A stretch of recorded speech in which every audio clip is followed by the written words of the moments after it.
ಶಾರದ ಅಪ್ಪ ಕೃತಮಖವನ್ನು ಮಾಡುವ ಮುಖೇನವಾಗಿ ನಿನ್ನ ಜನನವಾಯಿತು. ಸತ್ಯಲೋಕದಲ್ಲಿರುವಂತಹ ನಿನಗೆ ಶಾರದಾ ಎಂಬಂತಹ ಮುದ್ದಾದ ಹೆಸರನ್ನಿರಿಸಿ ಇರುವುದಕ್ಕೊಂದು ಮಂಟಪದ ವ್ಯವಸ್ಥೆಯನ್ನು ಮಾಡಿ ಕೈಯಲ್ಲೊಂದು ನುಡಿಸುವುದಕ್ಕಾಗಿ ವೀಣೆಯನ್ನು ಕೊಟ್ಟು ಕಳುಹಿಸಿದೆ. ಸತ್ಯಲೋಕದಲ್ಲಿ ನಗುನಗುತ್ತಲೇ ಇರಬೇಕಾದಂತಹ ನೀನಿಂದು ನಿನ್ನ ತಂದೆಯ ಬಳಿಗೆ ಬರುವಾಗ ಮುಖ ಬಾಡಿಸಿಕೊಂಡು ಬಂದೆಯಲ್ಲ.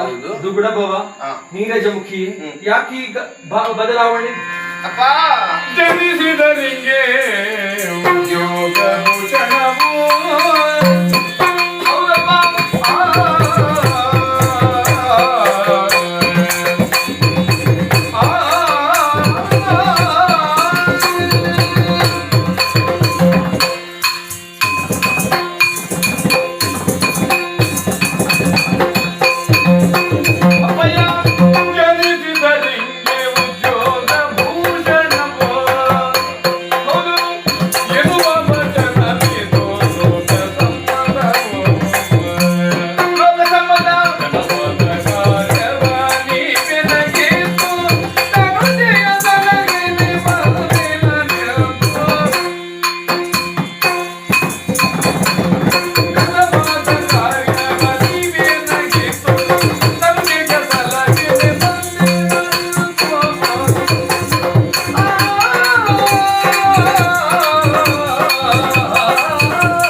ಒಂದೊಂದು ಉದ್ಯೋಗವನ್ನು ಕೊಟ್ಟಿದ್ದೀರಿ.